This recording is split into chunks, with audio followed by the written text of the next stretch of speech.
আসসালামু আলাইকুম রহমতুল্লাহ।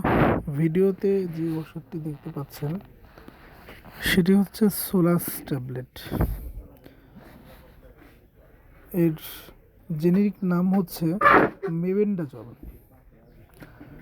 এবং এটার প্রস্তুতিকারক হচ্ছে অপসনিন ফার্মাসিউটিক্যাল লিমিটেড।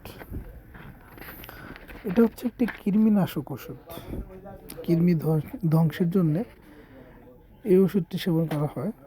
এই ওষুধটি খেতে হয় চুষে চুষে, এবং এই ওষুধটি খাওয়ার ডোজ হচ্ছে প্রত্যেক দিন সকাল রাতে 2 বেলা 3 দিন একটানা। 2 বেলা 3 দিন একটানা খেলে কৃমি খুব সহজেই ধ্বংস করতে পারে এবং খুব সহজেই ধ্বংস হয়। এই ওষুধটা খুব কার্যকরী একটি ওষুধ। অ্যালবেন্ডাজল যখন কাজ কম করে তখন মেবেন্ডাজলও কাজ করে অনেক ভালো।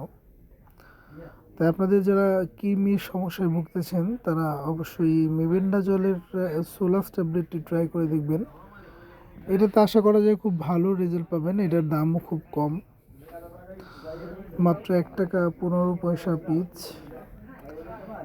তবে এটা মনে রাখবেন যে একটানা 3 দিন খেতে হবে, সকাল রাতে 2 বেলা করে একটানা 3 দিন। ওকে।